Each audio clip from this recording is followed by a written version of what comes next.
Yeah, I we think. live. Sweet.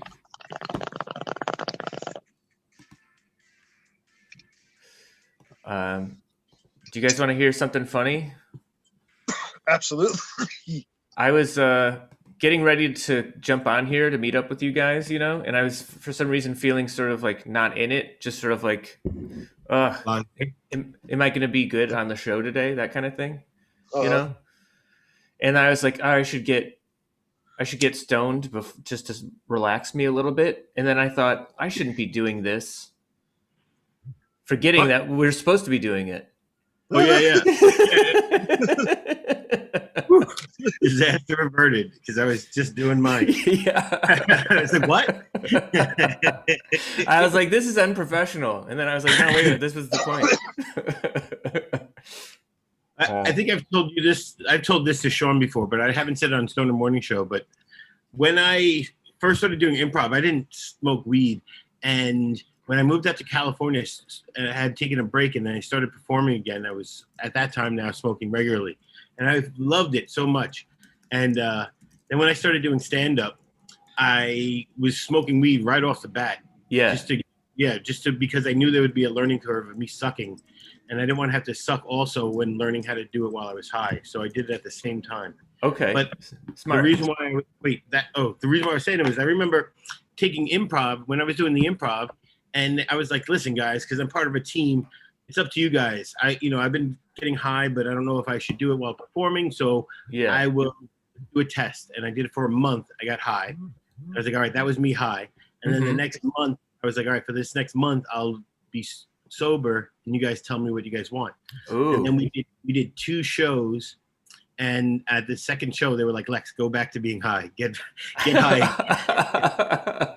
And that made me resolute to performing high for my days going forward. Yeah, that's good advice to hear, isn't it? It was probably fun to hear. It was. It definitely does help. Exciting. It made me less. It didn't make me feel selfish, which is what I was nervous about. Oh yeah, you know how sometimes people talk about like, oh, what would your superpower be if you could choose any superpower? Yes. I thought I love asking you that. I thought of a great superpower this week. Let's hear it. It's the ability to turn into a dog. Ooh. Because it's like the original seed for the idea was I had to go to the restroom and I was walking around the city and I had trouble finding an open restroom. And I was like, if I was able to turn into a dog, this would never be a problem. Yeah. You could go anywhere. If you were walking down the street and you're walking behind a woman and it's really dark and midnight, she started getting scared and she looked back at you, you could just turn yourself into a dog and she'll be like, oh, that's just a little cute dog. Right, yeah. That's another one of the pluses of it, though, because it's like if you're ever feeling sad, you can just turn into a dog and get like cuddled. If anybody's watching on the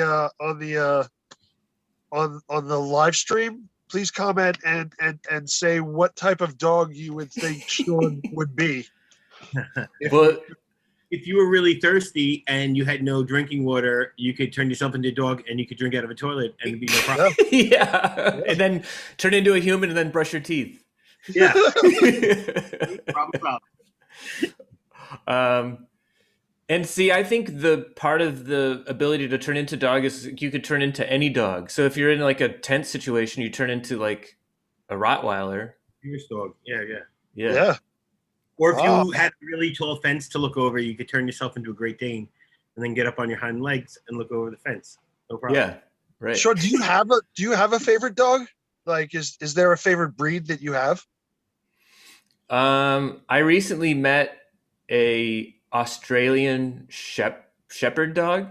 Australian sheepdog. Bulldogs. They're the ones that have like the blue eye and the like the white gray eye. I don't know. Right? It's like a long hair terrier. Kind of, yeah. It was just very chill. It was like it seemed very smart and good natured. I heard they are smart and they have hair, not fur. So it's good for people who are hypoallergenic. Oh, wow. I didn't know we knew so much about dogs. I just knew about them. My friend had. Jason, you have a pit or a Stafford Terrier, as they like to call them. Do you like pits more now that you have one? Because that wasn't your favorite. I love pit bulls, but I think if I had the ability to turn into a dog, I think I might, based on my persona, since I'm such a cute guy all the time, I think I'd turn into like a Bichon Frise or something like that. Bichon Frise, I could see you a Bichon Frise. Yeah, with that, all my hair puffed out and everything, and just, maybe a black Bichon Frise. You gotta have that swag. Yeah. Yeah. Oh, but I also thought. Go ahead, Joe. So, just to make this more interesting, because, I'm also watching some Marvel TV show, and it's got me thinking about superheroes, whatever. I don't know. The woman, the Ruby woman. No, it's the Falcon and the Winter Soldier. Okay. And it's all a lot. There's a lot of side story stuff about like, do we deserve a super serum, a super soldier serum? Like, should we have that ability to have that power because it corrupts? They're saying. So yeah. I'm thinking. They're saying you question it. No. So, but it made me think, if you can choose any superpower that you want, it has to come with a weakness. Sure. To balance it out. So I think the weakness of turning into a dog is that if you stay a dog for too long, you become that dog forever. You lose your humanness. Yeah. Huh. I like it, but it was sobering to me, to be honest. I didn't like it so much. I was all happy about the dogs all the time. Samantha says in the chat that Australian Shepherds are the second smartest dog, supposedly. Nice. What's the smartest? But the most racist. They're the most racist.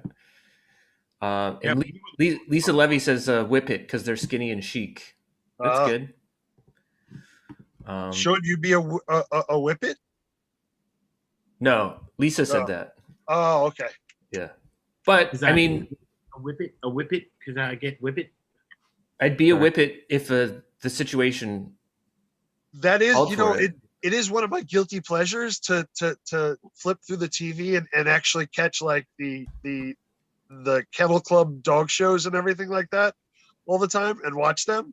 Yeah, and just see all these like beautiful, amazing dogs, and I usually sit there high as fuck. So it's just, I'm just like, oh, and then but the Bichon Frise always wins because it's cute as fuck. Oh. I'm a big fan of the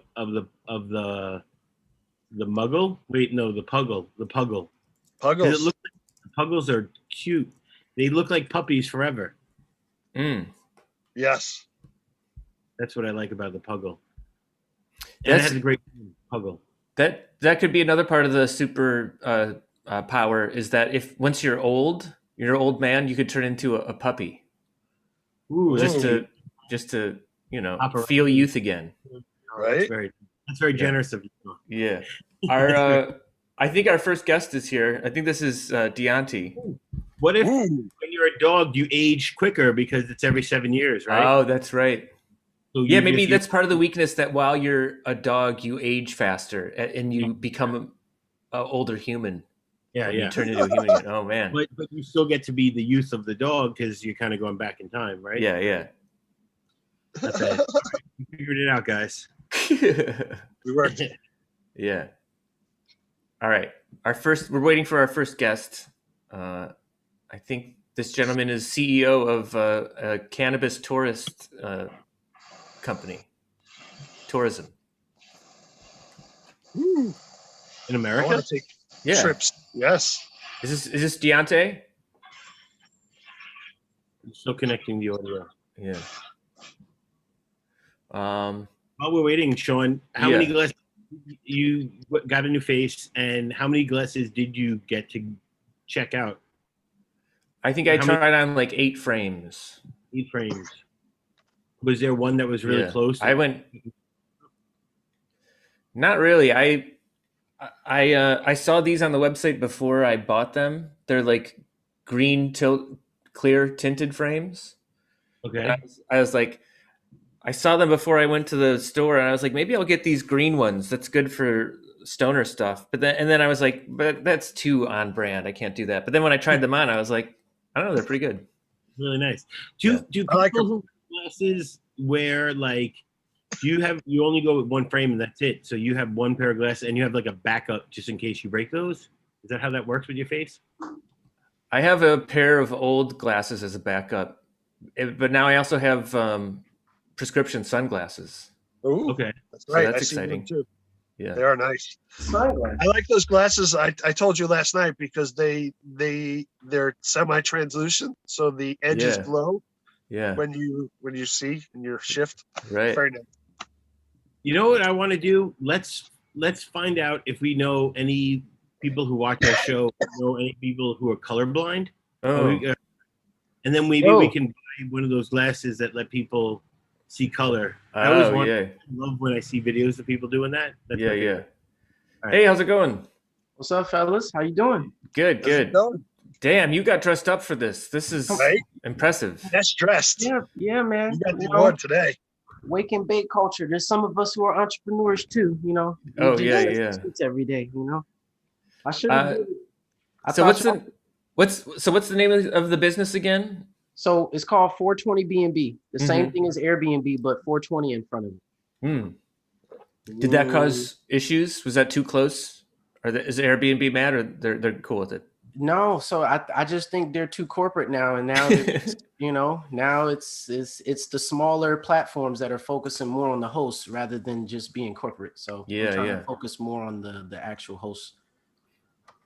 I have a group chat that I lead out here that's about 200 properties with like over 200 different owners, and I hear a bunch of complaints all the time just about different things. So I know Yeah. there's a need to focus more on the hosts. So I'm trying Now, to. What? is this Airbnbs? Are they geared? I know they're geared towards cannabis users and all that, but I mean, does it go from like, oh, you can smoke in our rooms to, hey, we're gonna give you all the edibles and all this shit you want while you're here, and you're gonna have this wonderful experience? Ooh. I mean, tell us about it. Good What's question. going on? So I think if we're talking big vision Yeah. in the next like 3 to 5 years, I want you to be able to book a place, be able to order your bud, be able to have any of the paraphernalia there, you know, the bongs or the vapes or edibles or cuisine, cannabis chefs. Is at some point you'll be able to do everything through the app of everything that's 420 friendly related. But Like a mini fridge app. right. Like a mini. Ooh. Right. Wow. But so, you know, think about, you know, booking like the Ritz-Carlton, but it's just focused around cannabis, like hospitality, luxury cannabis hospitality. Fucking love it. I Yeah. love it. Yeah. That's what, so big vision, like Q4 down the road, that's what we're trying to get to. But for right now, it's just a place to book where you know they won't kick you out or smoke like charge you. Yeah. Okay. Yeah. So that's what we're starting right now. Are you only in states where it's currently legal, or are you kind of everywhere? So we release on 420, right? The mobile app, but but it's gonna be anybody can list anywhere, right? But we're gonna hope people follow their own local laws and, you know, the rules. Usually, yeah. if Airbnb is heavy in that presence, then we can pop up in the same places. Yeah. Yeah. What states But- are you in right now? So Well, Miami, we have the biggest market with about 70 down here. Chicago, we have 5. Las Vegas, we have a couple. Colorado, we have a couple. California, we don't have a whole lot out there yet, but we're trying to get to there by the end of the year. Yeah. And New Jersey, Detroit, and Philadelphia, Philly, and Texas. But some of the areas they aren't recreational, but they're medical. So Oh, it's yeah. the medical, you know, you can travel for a medical stay, you know, if you got ADHD, anxiety, you know, you need the stress relief. There's different things that you can book for. It's not Yeah. just My about back smoking. hurts in every state, brother. That's usually what we tell people to say, you know. The Yeah. reason, you know, and there's some of the legal dispensaries out here that give the medical weed to people, so you're not able to differentiate which one's medical and which one's recreational. So I never could either. that's what I'm saying. So you just generally, you know, so we're just allowing people to have a designated space in people's properties. So it's not about having people to come smoke. Yeah. But hey, I designate my outside area as the 420 friendly space.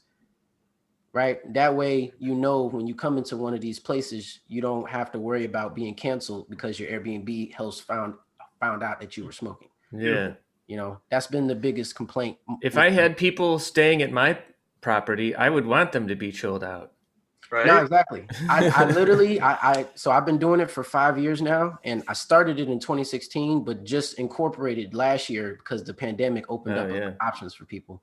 But for the most part, it's been wildly successful. The only people I get are people who are smokers. Yeah, and yeah. 99% of the time, it's like, man, I wish I didn't know that I could find a place that was 420 friendly. So that's kind of what I'm going with is, where do you go to book a 420 friendly reservation? Yeah. Do any of these properties come with, like, say I'm traveling alone and I want like people to hang out with? So so we call that part a joint community where you find other people that are like yourself, right? If you want to go and meet somebody, imagine there being an app where you can find a 420 friendly roommate. That's how I usually tell people. Oh yeah. There's a lot of different things. Oh, speaking of the devil, you got one for me? Yes, ladies and gentlemen. Oh, nice. Thanks, Hannah. But yeah, so it's basically being able to find a 420 friendly roommate, and then you don't have to pay those high costs when you're going for like a private room experience as opposed to an entire home. So you'll pay a little bit less, but you'll have other people who smoke with you there too. So that's what I do here. I have a 6-unit property, and all of the rooms are on Airbnb, 420B&B, and Booking.com. Yeah, and it's just a bunch of people who all smoke. That's all it is.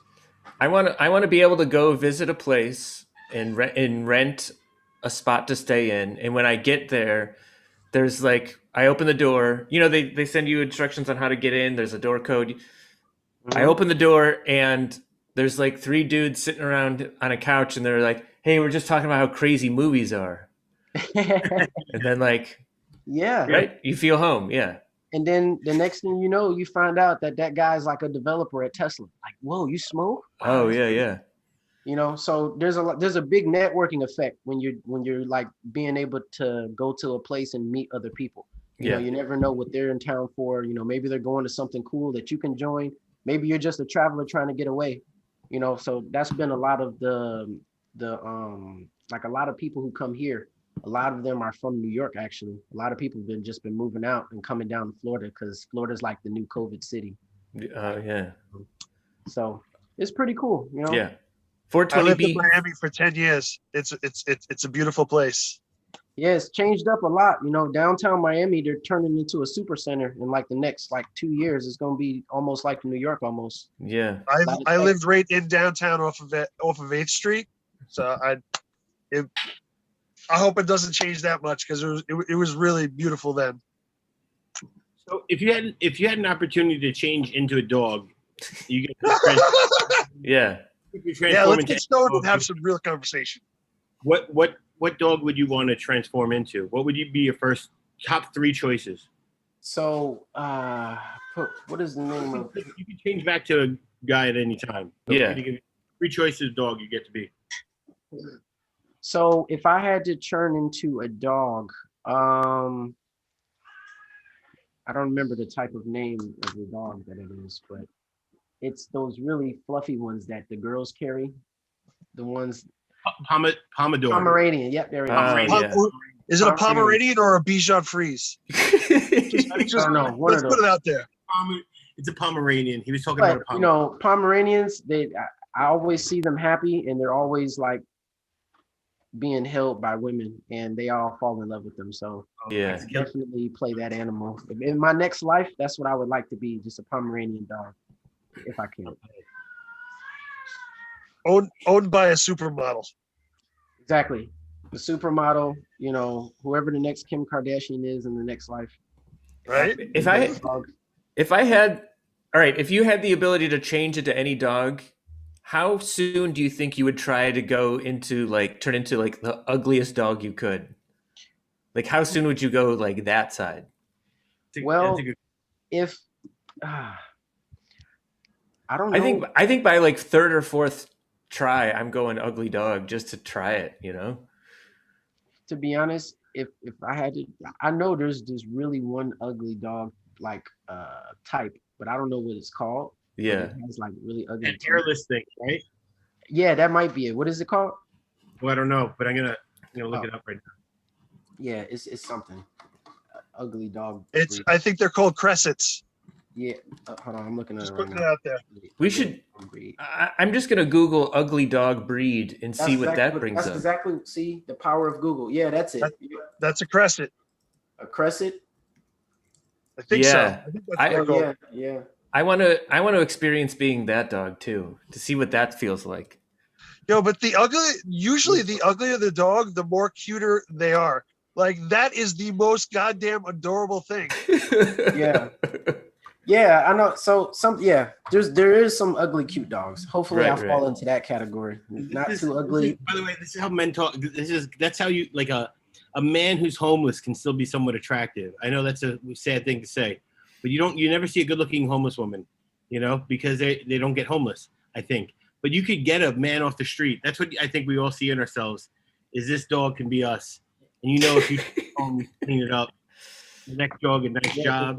Yeah. That is for sure. See, this is one that I was talking about too. I don't know if I can share my screen here, but I think you should be able to. Excellent. Yeah. See, this one here is kind of like a little crazy. Oh. Yeah. Yes.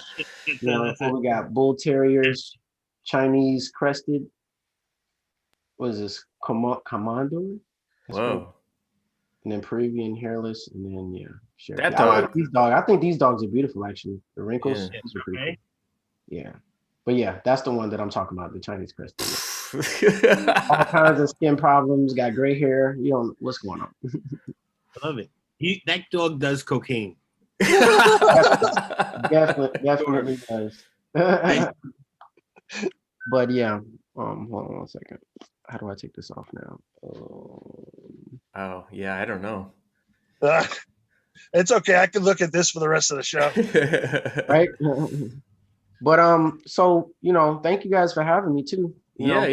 You guys invited me on. It's a great idea, and I'm glad to promote something so it's a weirdly niche thing that's beautiful. I think it's a great idea, and I wish you much success. Yeah. I appreciate it. I think that when I first started thinking about 420 friendly, man, I didn't think the whole world would end up changing in the next year, because I opened it around November 2019 is when I thought of everything. And it was over a blunt with one of my friends. People was like, man, you should do something called 420 B&B. And I was like, oh, that's actually not a bad idea. So, and then I started to, just create all of the social media for it. And then by September, October, once Airbnb was kind of like resurfacing from the pandemic, I just started getting a lot of calls for 420 friendly Airbnbs too. And I was like, okay, maybe this is an actual, maybe there are cannabis consumers who, want to book places, but there isn't a solution. We got to Shark Tank this motherfucker. That's what we got to do. Yeah. I'm trying to get in front of Mark Cuban right away. Hey, I would, so what I want to experience in the next 2 to 3 months is I would like to be on some of those shows. If anybody has networks out there, please, connect me. I'll definitely go on there. I feel like in about 2 months we'll be ready to go in front of VCs, and but I hope anybody who listens to this too, we got to get you promoted so you got some numbers you throw in front of them that shit's working. It's a good idea.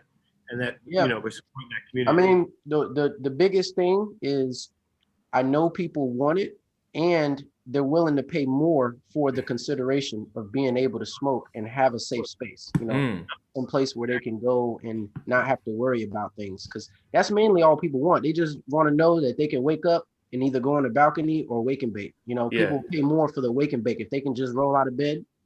Yep. I've got one last question. Yes, sir. And you okay, yeah, I've got a question, then Lex has a question. And then what percentage, I'm not a gamer, but I know a lot of stoners love video games. What percentage of your listings have video games So mine does. So the business that I was in before, I was actually going to all the conventions and selling video game chairs to all of the anime and the people who don't come outside. Ooh, yeah.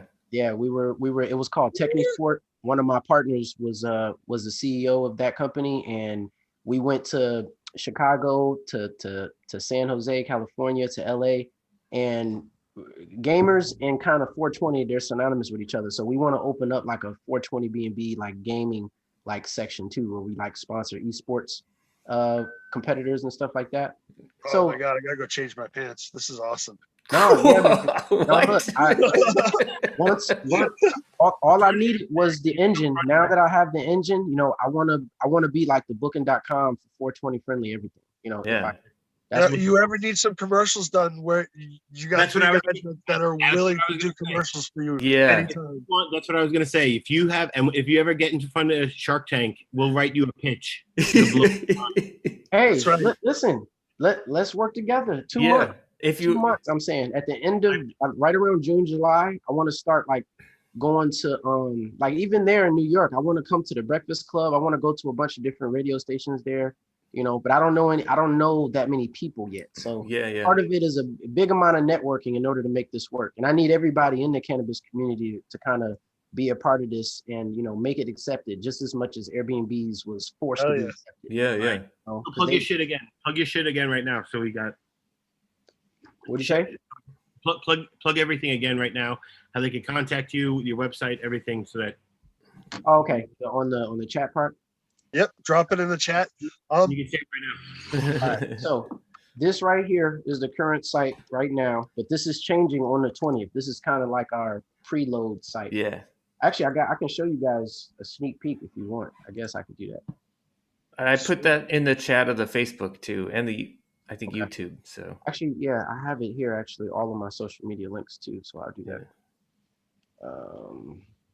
Lex, we should do a Shark Tank type show for us where people pitch us things, but we don't give out any money because we don't have any.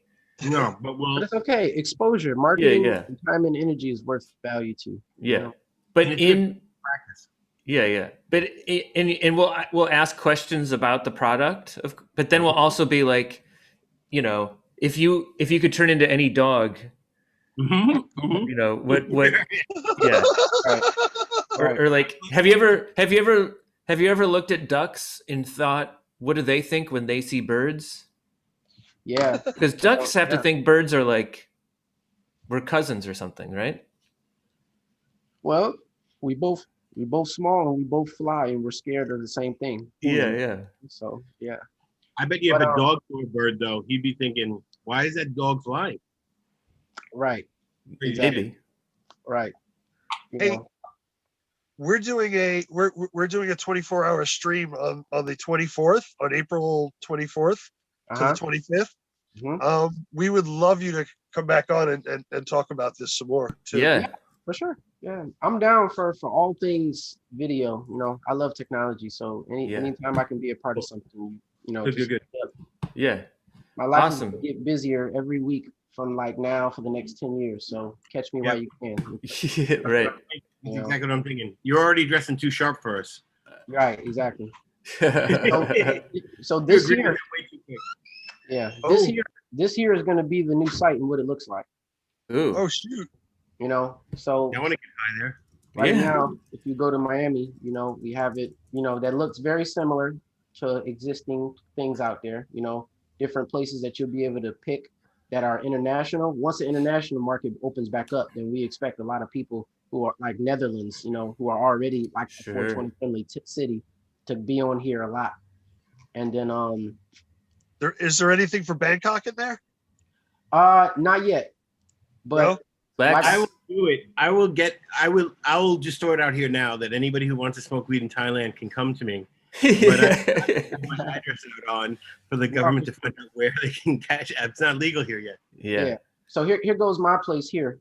On this is the headquarters. So if you wanted to book a stay with me, you could technically come here and hang out. This is all of the stuff that we have. So health information, so people understand the awareness and education about why 420 friendly is a thing now. There's a lot of people with OCD, back pain, anxiety, insomnia, where, these things help, put you to sleep. That's one of the most common things people tell me is that, when I smoke, it puts me to sleep. Yeah. You know, You know what are the mandatory things that you should, like the rules you should have for people who list their properties? what? It's that in every bedroom there should be a big sign that says like you're on vacation, you're in such and such state. Just if you get so stoned and you freak out and you wake up and you don't know where you are. It's like we're the travel site that lets you know where you are when you wake up in case you freak out. Oh, that's actually not a bad tagline. I actually like that. Okay. You gonna license Told that? you. Yeah. You gotta get us to do all your writing for you. Yeah, It's no, hey. It's like Memento. It's like the movie Memento for stoners. One of the biggest yeah. things, one of the biggest things about me is since I run like a 6-unit private room property, I'm living with all of my 420 friendly guests too. So a lot of them are just giving me ideas while they're stoned. And I'm just writing them down. You know. What do you say? We're not personally attached to any of our pitches, just so you know. Never. That's good. That's good. But yeah, so here goes my place, you know, outside. The backyard looks different now. I changed it up, but this is pretty much where I run everything from. You know, that's my cat, you know. Yeah, gotta have them around, you know.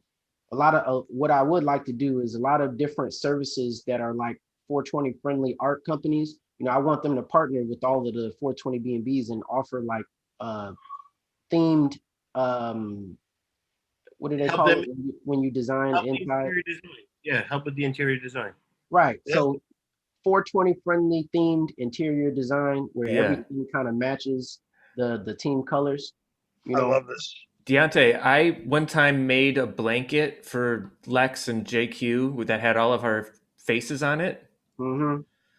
We could decorate all of these bedrooms with a blanket with our faces. Yeah. We'll donate one. Yeah. We don't take any. If you say no, that's fine. Yeah.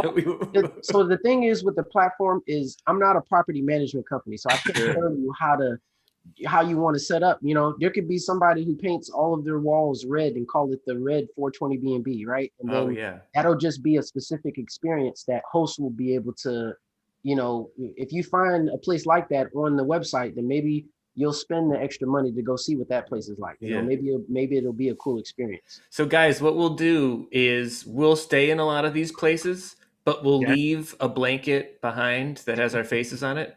And like a framed picture of us. We'll leave that somewhere. Hey, so, you know, marketing will be a thing. You know, you go to some of these places and, you know, I'm pretty sure the starting like community that ends up booking or listing with us, they'll have different things that you can do. Like, for example, you know, some of this art in this room here, these are really expensive. And the guy who gave me this said that I could sell them if somebody wanted to buy them. They just cost $5,000, you know, because they're like really expensive.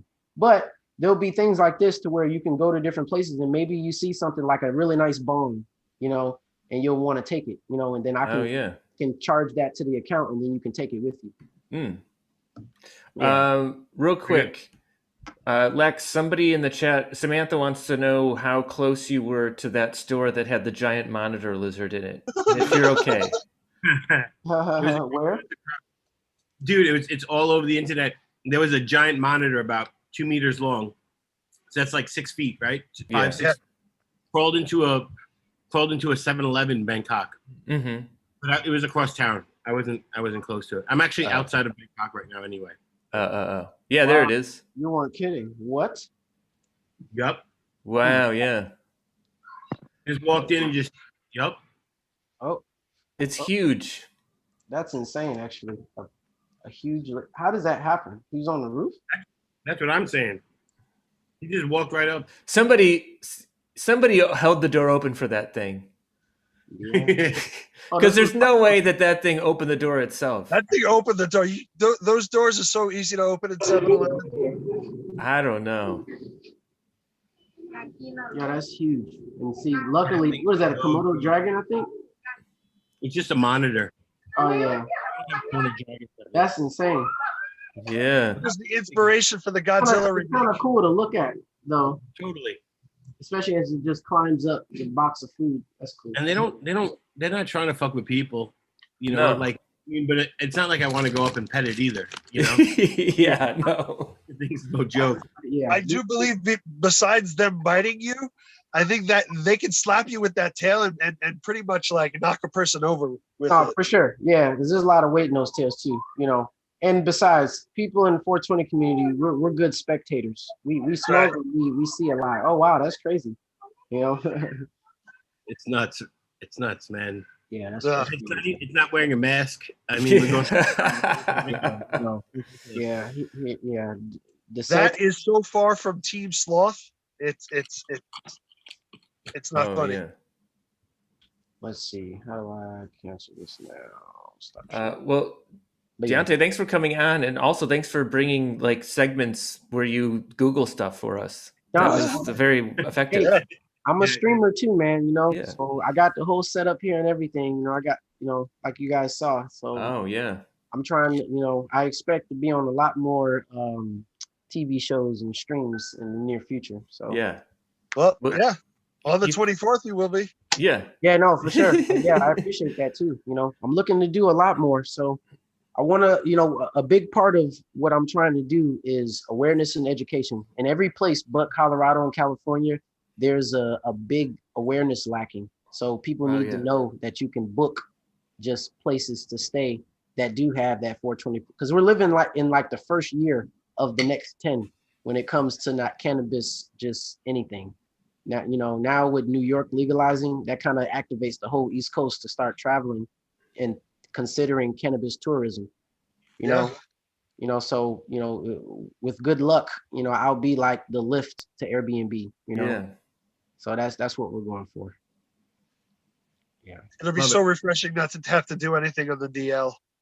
Yeah, no, for sure. Right. There's because you know, maybe you want to have a conversation about, you know, the host that's coming and maybe they smoke with you, you know, or maybe, you know, being able to book some place where you can meet other people that do the same thing.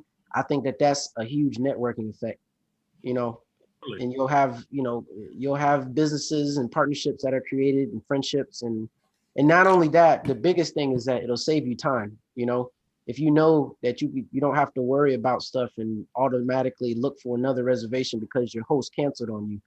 You know, I think saving time is going to be the biggest thing. You know, the thing that makes Uber so great is you know exactly when it'll get there, exactly when you get to your destination. And before with the taxis, you can never tell if they will be an hour late or if they get there on time. So I think the biggest thing that I wanted to solve is being able to have people understand the supply chain when it comes to booking the reservation. You know, so a lot of different things we're gonna try to do. That's awesome. Yeah. Good luck, Dante. Yeah. Yeah. Yeah. We'll talk soon. Awesome. Thanks so much for coming by. Sure. Yeah, Hey, very much I appreciate you guys. If anything, like I said, hit me up anytime. I'm always here in front of this computer 99% of the day. Oh yeah. We'll do. Love. All right. All right. That guy's going to be so much more successful than us. Yeah. Oh, totally. It's nice to talk to future successful people, though, right? Don't you feel a little better? Seriously, I feel like, who am I hanging out with now? That's I'm so impressed. And it's a great idea. What goes through my mind when I talk to him, I was like, I hope he remembers all the small people when it becomes very successful. Sure. Hey, he's not going to have a choice because our framed photo is going to be in every one of his 420 B&Bs. Right. And a blanket. Yeah. Speaking of which, we got to start making more blankets and offering sales of them. We should. That'd be really fun to do. Somebody wrote something, and I forget what it was. Something wrote something relevant in the chat. I think I forget. Somebody wants to know if it's storming in Bangkok. Bless you. Oh, bless you. Jeez. Yeah, well, L'chaim. It's been weirdly rainy here, but not storming right now. J. Dean Bonfui. Do you know J. Dean? No. Oh. During our last show, last week, it actually rained for like a hot minute. I thought I was going to have to move because I'm on a tin roof. I tell you, man, it's such a trip right now because I'm a little outside of Bangkok. I'm in my girlfriend's house. Yeah. And it reminds me so much more of like Puerto Rico. And I think it's just because it's like towards the equator, how like life changes. Like every home has like tile floor. Like I have tiled floor. This is tiled floor. And the walls are just like the houses are made of concrete and the tin roofs, and it's a trip. It's a trip. It flashed me back to like being a kid and going to my family's place. Yeah, same. That's how it is down in Miami. It's all those cool floors and everything, and cement houses. And Lex, do you want to hear something? I don't know if I ever told you this.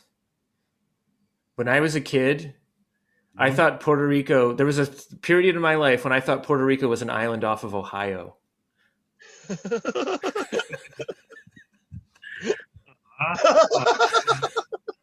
What's that? That's sweet. It's sweet that you. I also appreciate you admitting how dumb it is of an idea. What the fuck concept of Ohio did you have? I like that it's Ohio, not just Cleveland. Yeah. Well, so I had a friend growing up who was Puerto Rican, and he would talk about being Puerto Rican and having family, but they also had, it was two unrelated things. They also had like a camper out on an island in Lake Erie. So I thought he was whenever he was talking about visiting family on the island, I thought he was like talking about that. Yeah. We do have pockets of islands in the Great Lakes. We do. Yeah. You know there are 1,000 of them? Did you know there's more shipwrecks in the Great Lakes than there are on the coasts of the Atlantic Ocean? This is true. Is this on a yearly basis or forever? Well, I mean, there's less boats. This was like when things were shipped. You know what I mean? Like instead of trucks and by train, it was like boats over the Lake Erie. But I think it's all about like storms kick up more unexpectedly. Like when you're on the ocean, you kind of get more notice, I guess. Yeah. Interesting. I would have never guessed that. Yeah, I learned that in a museum. When you go to a beach now, do you go for like you like a nice calm beach? No waves? One time I was in Jones Beach out on Long Island, and it was very wavy. And I was like in the water, and like I think I felt like a pretty substantial fish like slap up against my leg, and it kind of freaked me out. Like it felt like it was like this tall. Okay. And maybe like that big. Freaked you out. Yeah. It was one of those Coney Island whitefish. Yeah, right. Okay. I don't know. I'll tell you, growing up on Long Island, and always having waves. Whenever I go to a still beach, and like I'd go to Puerto Rico, and they take me to like, oh, this world famous beach, and it was flat and just boring. And I understand the beauty of it visually, but I guess in the rambunctious spirit that I have, that everybody describes me as having. You want waves? I want waves. I want to be able to ride at least a bodyboard or a little body surfing kind of situation, you know. I grew up on Smith Point Beach, so it was always like that. There was always surfing going on.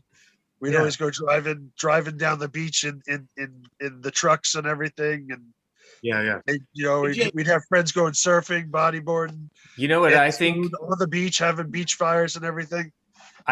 Beaches are fun. I do like the beach, but I think what is a little bit more fun, one step above beaches, are lazy river, like inner tubes. Yeah, I agree with you. I think my dream job would be lazy river lifeguard, just the guy who's in charge, but also on an inner tube. Just like tell people to calm down. Leans up. Awesome. Why are you holding a beer and you're a lifeguard? Oh yeah. You're holding a beer and you're a lifeguard. I get one beer a shift. 1 beer an hour. Yeah. Oh, an hour. Okay, yeah. Yeah, so you won't get drunk. Yeah. Yeah. I mean, it is a lazy river. Yeah. Yeah. There was a place on Long Island in the North Shore that I remember my future and then now past brother-in-law took me to, where it was like a bunch of reeds. It was on the North Shore, but if you timed, you would go there. He timed it where you got in, and then the tide was going out. So you go out, and then you come back through the weeds. Like there was a little groove through the reeds, and it wasn't a river, but it was part of the inlet. But basically rode an inner tube, and then we kind of, as the shore went out, it brought us back in. It was pretty dope. It was fun. I was like, go ahead. Oh, well, what are the beaches like in Thailand? Are there waves there? No, it's all flat. It's all flat. Pretty boring. Everyone that I've gone to so far. My girlfriend creeped up on me, and I couldn't see it. I just saw some weird, freaky shadow, just shininess from her bracelets, like Like, oh no, the woman in black's here. Oh no. Yeah, come here. All right. Yeah, all the beaches are flat because everything is like Bangkok is on a river. It's one city that I know of that's not on like the shore itself. It's on the river. The river is like the lifeblood of this place. Like St. Louis. But then it dumps out into the river dumps out into like the Gulf of. It's like a Gulf of Thailand. Oh. So would you swim in that river? I would not swim in that river. Sean, would you swim in the Hudson River? I wouldn't want to. No. Yeah, no. Yeah. They say you can. Rivers up here. I just swim it's really clean since COVID. Yeah. There are people in kayaks on it. Yeah. How about longboards? Like the paddle boards? I think I've seen that on the Hudson, maybe. That's cool. Isn't it dangerous to be in the Hudson though? Because isn't there like some huge undertow? Like, can't you get sucked under? I heard it was not. Yeah, it's not a. I think it's more dangerous because that it's just a main thoroughfare of like commerce. Yeah. JQ, interesting. JQ, your dad used to drive boats on that river, right? Yes, he did. He was a chief engineer on an ocean-going tugboat. Man, that had Yeah. He's missing these two fingers because of it. That has to. Put my fingers there. Yeah, that's my impression of his dad. That had to have felt magical to have a dad that drove boats. Oh, it was. You were super young. I was able to go on the because the company he worked for used to do the Macy's Day fireworks, and so they would the company would take the barges out and into the Hudson and have Garucci would do all the fireworks, and I was able to actually be on one of the barges while the fireworks were going off, and it was really cool. Pretty irresponsible of your dad, but pretty cool. And when you went back to school that next year, did that become like a class presentation of like what I did this summer, where you stand in front of the class and like, I stood on the boat that launched the fireworks? No. Oh. I think I did it on like PT Barnum or something. There was one year when I was in grade school where we had to do that. The teacher was like, "Tell everyone what you did this summer," and everyone did shit cooler than me. It made me feel so shitty about my summer. I started an internet company. Yeah. Were you disappointed that it wasn't the summer before? Like you had other things that happened in other summers? I don't remember. I think mine was just riding my bike around the neighborhood. That was it. And everyone's like going to Disney World. Like I saw the Grand Canyon. Like we flew to Europe. And it was just like I think I like slept in my backyard in a tent one night or something. No, that's not bad. Yeah. I remember when one kid said it was the first time I ever saw a black guy. Mm-hmm. I was like, whoa. Really intense. That was his summer? That was this summer. I saw a black guy. Wow. It's like we're on Long Island. It's not that unsimilar. All right. Yeah, yeah. Anyway, Samantha said that she's been whitewater rafting on the Hudson. Ah, Whatever. on the Hudson? that's upstream. Not a lot of Yeah. waves. Oh. I'm thinking it's up. Way up north. Yeah. We have 2 more guests lined up. We have a guy who runs a farm, and then we have a person who does plant healing. She's going to talk about microdosing ayahuasca, I think. Ooh, You could do that? I didn't know you could do that. It's legal, supposedly, because it doesn't have the DMT thing in it. Well, she'll talk all about it, but there's like, you get some properties, but not everything, that kind of thing. Wow. All right. Stoner Morning Show. The most interesting guests. Yeah. What's currently your favorite drug? Like, if you had your choice of drug in front of you right now. I would just eat a brownie. That's probably, yeah. It is delicious. That's it. Yeah. I think you just might be hungry. That's fine. Yeah, right there, right now. Okay. What's your answer? I go to mushrooms, but I would really want some ayahuasca. I haven't done it yet. Mm-hmm. And the other drug that I really want to try, but I know it's going to be painful, is ibogaine. I'd like to try ibogaine. What is that? What is it?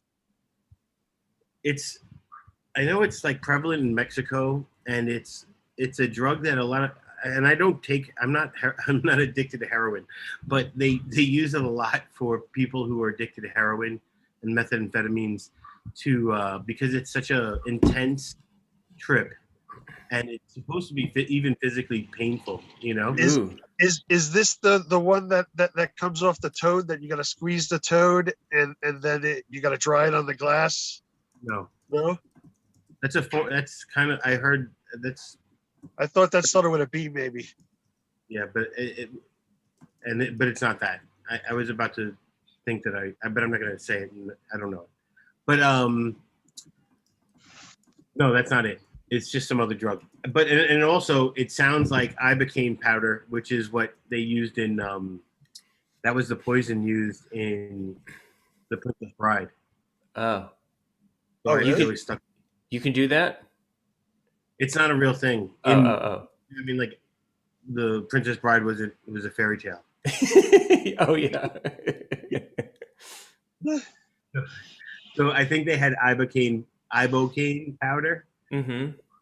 Cocaine, but it's not spelled the same. It's not spelled. It's two different things. I don't know. Yeah, I don't feel like I need to try everything. I wouldn't mind. Yeah. Well, that's nice that you don't have that pressure. You know what? Yeah, now I feel like it is a pressure. It's a pressure. I feel a slight pressure to do all the drugs. Yeah. JQ, what do you think? Sorry, I was taking a hit. I got a dazed out. Yeah. Hey, do you want to do all the drugs? Not all the drugs. I'm actually a little afraid of doing like ayahuasca. Okay. Only because I don't know. There's the one I don't want to shit my pants in front of like a bunch of people, and then to also be like stoned out of my gourd while it's happening. I guess we're all sharing that in common if a bunch of people are doing it together. The other thing is I don't know. I'm just afraid of not. I think I'm mentally afraid of what I'm gonna find out. But physically, I'm not afraid. It would be bad to find out after doing an ayahuasca trip. It would be bad to come out of it and find out that the universe told you were fine. Yeah. You didn't even need this. Yeah, it's like, oh shit. Oh no. What are you eating there? Pistachios? Sunflower seeds. Ooh. But they're like the Korean sunflower seeds, and I Are they think sweet flavored? they're like a honey flavored. I think there's a little bee here, right? Is that like a bee? I couldn't see. think it's like a, but I think they soak it in like a honey water because that's like a hint of sweetness, and but to me it tastes kind of like like milk after a cereal, after like honey pops or like a Ooh. it's pretty good. Are there snacks or cereals that you had as a kid that you miss that don't exist anymore? I got one snack that I don't remember the name of it, but it was great. The one that I don't have, and I found one box here, so I know they're still making it. But then I have since is Golden Grams. Oh, Fucking love Golden. It tastes like graham crackers, like a cereal that's kind of like Cinnamon Toast Crunch, but the graham crackery, and I love that texture. Yeah. It was, and I miss it, and I had it one time like 3 months ago here. I got so excited I bought the box. Yeah. And every time I went back to that the story includes buying the box. That's how exciting it was. The visual in my head of him like just cruising through like the local bodega and then being like, oh shit, they got Golden Grams. Well, he was probably like this. He was probably walking out of the store like, I didn't have a bag. Like it was like uncomfortable to like walk home. Like I wasn't prepared for this, you know? Yeah. He was walking. I didn't go there to go shopping. It was like a store that had Western food, like international food that wasn't far from my apartment. Yeah. So I had just found out about it. I went there and I was like just walking the aisles to see what they had and prepare myself. And then they had one box of Golden Grams. And I did. I was just like, and I felt so stupid walking home with it. Yeah. Like, but I was so excited, and it was goddamn delicious. It was everything I wanted it to be. Man, I would have loved. Did you open the box as soon as you got out the door, and like take like can dry handful? No, milk. Yeah. Do they have milk there, right? Yeah, that's what it is. I walked home, and there was a 7-Eleven right in front of my condo. And so I got like really cold milk, and I went upstairs, and then I put the milk in the freezer, and then I ripped a bowl so I could get hot as fuck. Because I don't even think I'd had eaten Golden Grams at that point high. I just. Did you use a big bowl, like a huge bowl, and a big spoon? Massive. They were both massive. And I just shoveled the first bowl in my mouth. Yeah, like it was barely tasting it. It was I was just and just enjoying the texture of it. And, you know, I don't think, when I was a kid, I didn't think I appreciated texture in food the way I do now. It is like it's so nice sometimes, I'm not a fan of it in my ice cream. I'll be honest. I want a smooth ice cream. I don't take de leches in my top easy. Even though I love the flavors of a Rocky Road, I don't want to have to work and pick stuff out of my teeth. Yeah, that's a good point.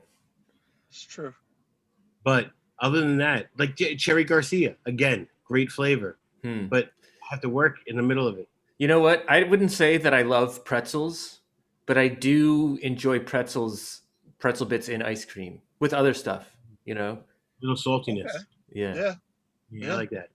It's like we've grown up. Yeah. Yeah, we're adults. Yeah. How come there's like, all right, so there is adult ice cream. We just kind of like talked about like adult ice cream. How come there's like not adult ice cream trucks? Like ice cream trucks that have like high end is like, oh, now this is ice cream. John, this is a really good idea. You should talk to the 420 B&B guy. Yeah. I'll do it. Yeah. Our next guest is, I think, going to be here soon. He runs a farm out in California. I think he's been up all night, maybe, because it's 8 a.m. there. And he said he had poker night last night. So Lex, we can talk poker with him as well. Oh, shit.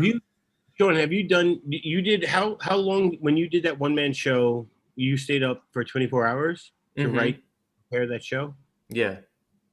You ever think about doing that again? It was taken well. It was a good show. Yeah, maybe. Or you've done it. Maybe you could stay up later. Yeah, right.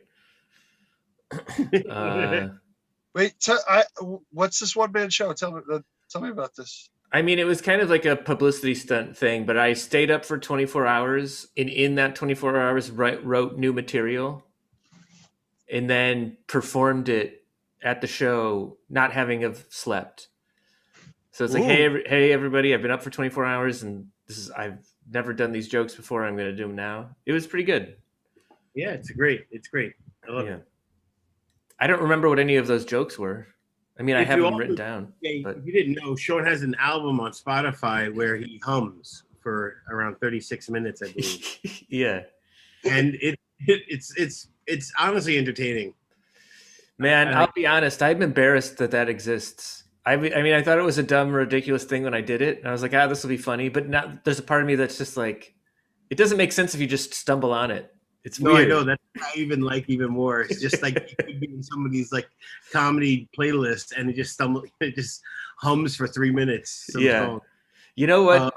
One of those songs gets a relatively good amount of plays, and it's Michael Rowed the Boat Ashore. All right. That one gets the most plays. So it's people, religious fans, cruising Spotify for Jesus songs, and then once in a while they stumble on that. It's great. It might be like really relaxing to like have it playing while I'm like driving, because you just yeah, try it. I gotta try it. Yeah. Maybe next time I'm in a car, I'll listen to it while driving. I'm gonna get a coffee. Jason, I made you co-host in case our next guest comes. All right.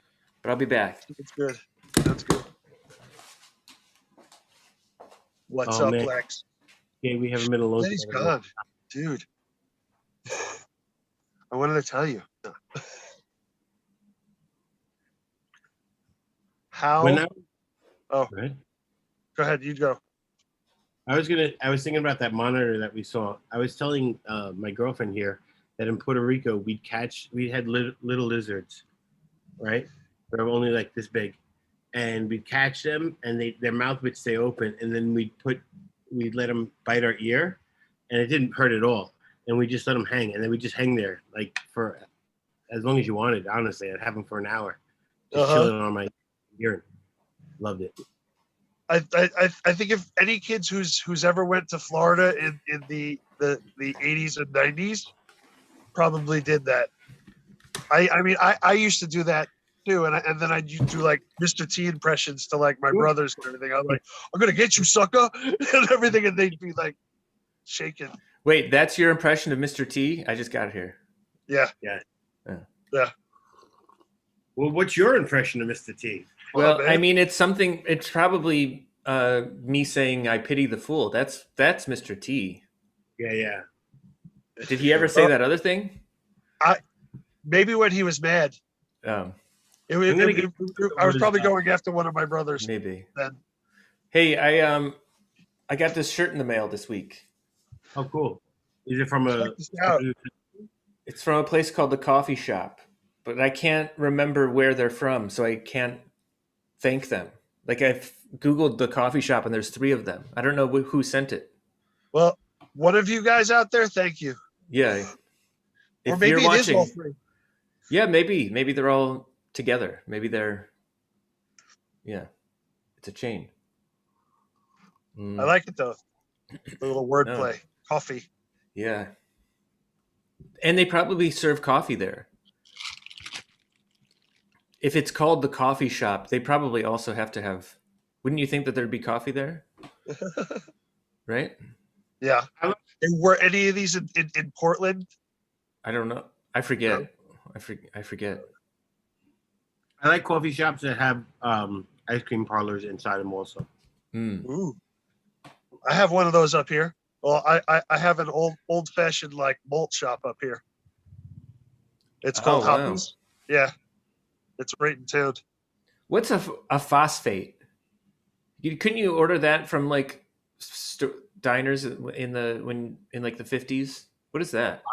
Phosphate? Yeah, like phosphate. Places would sell milkshakes and like phosphates. No, You know I what? think that's I was a going to thing.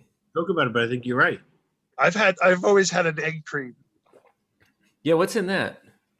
I think it used to be made with cream, like actual whipped cream, and I think a raw egg and soda water.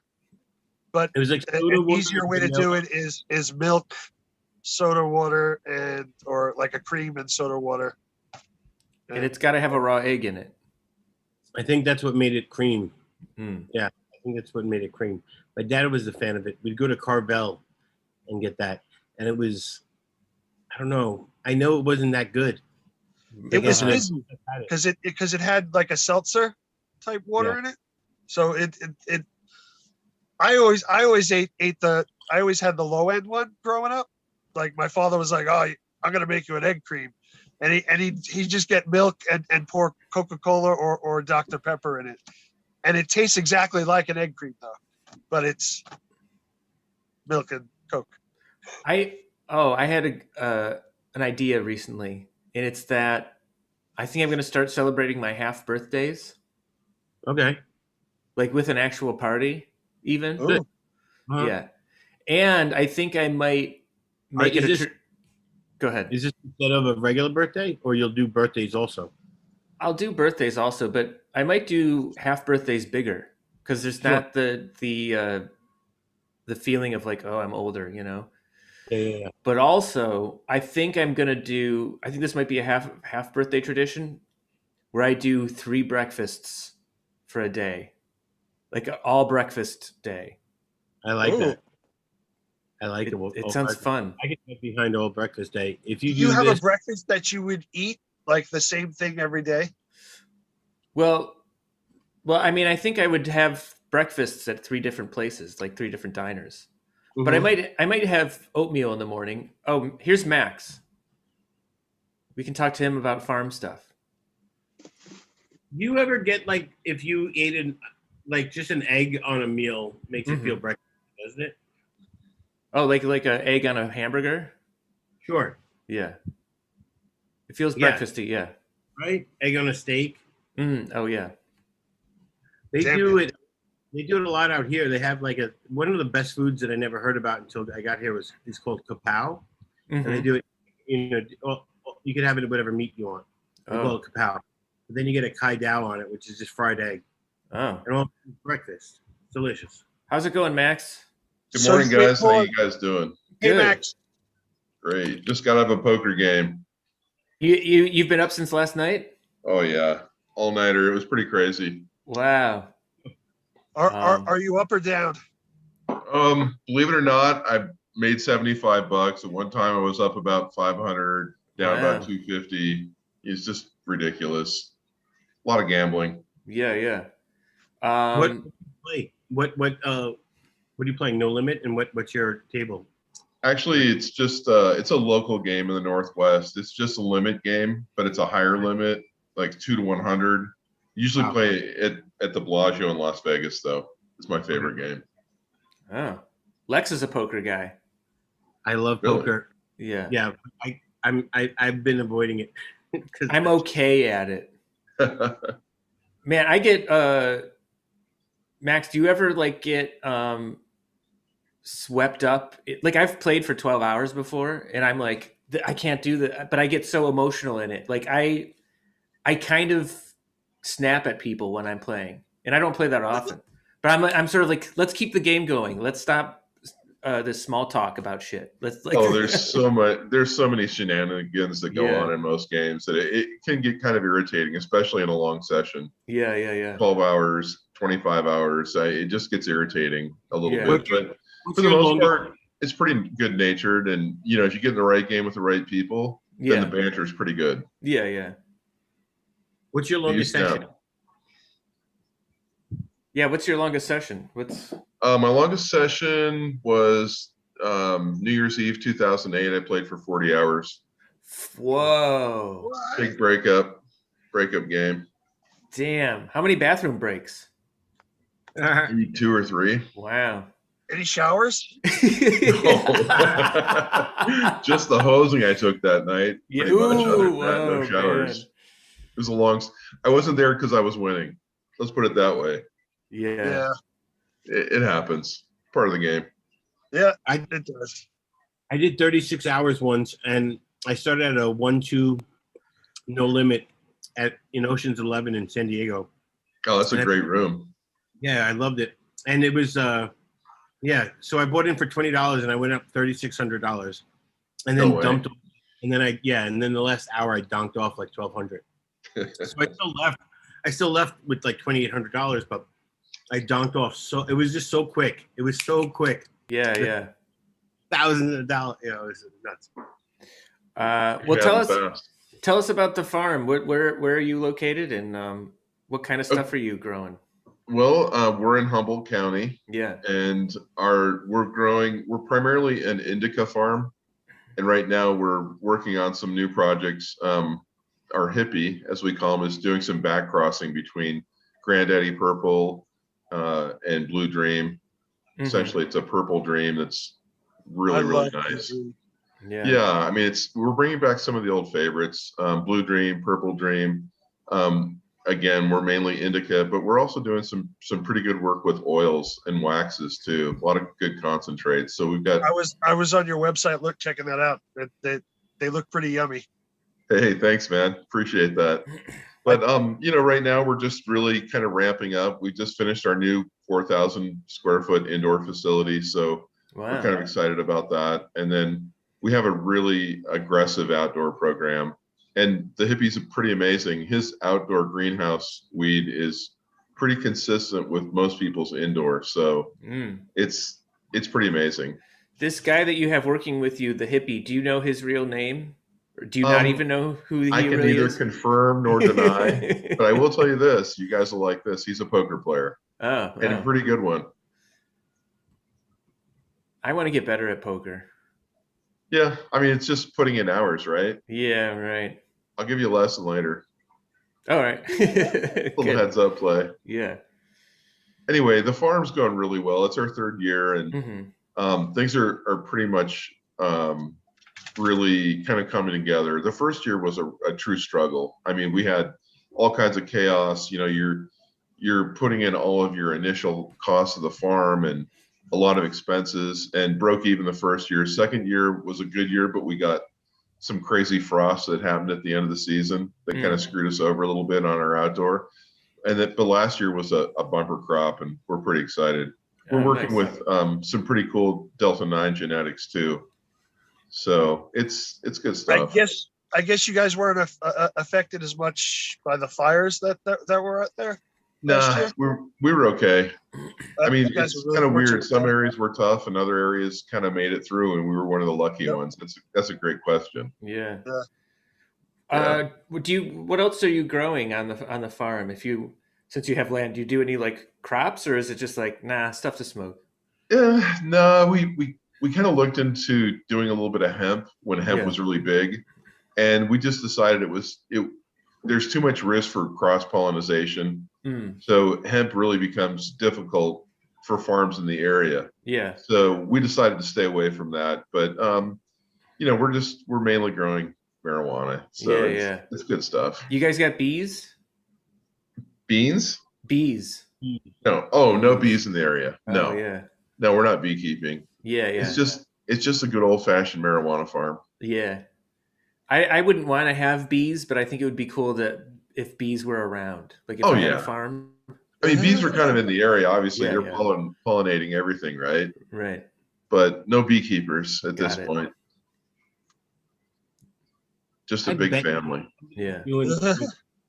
Somebody's got to be doing that with bees and then getting their honey, and it's pollinated. If they make honey from the pollen of marijuana, I think they have that. I think that's a thing. Yeah. It's got to be. All right. Let's put that definitely an edible. Yeah. What are you guys into? Are you into edibles? Do you like dabs? What's your favorite way to ingest marijuana? I'm definitely a flower person, but I'm definitely on a concentrate kick right now, just because it's like bang right to the party, Yeah. and it's a good time. No hour wait on edibles where you're kind of No. like, okay, I've eaten 3 edibles now. When are they going to kick in? And you're like Yeah. sideways going, fuck, one too many maybe. Yep. Yeah, right to the party. I like it. I like the brownies. I like getting surprised. Do you? Yeah. I'm old fashioned. I like grass, and I wouldn't mind a joint. I like the ritual of rolling it. You're an old school guy. Oh, Greg. Love it. I haven't smoked a joint walking around New York yet, but I will soon.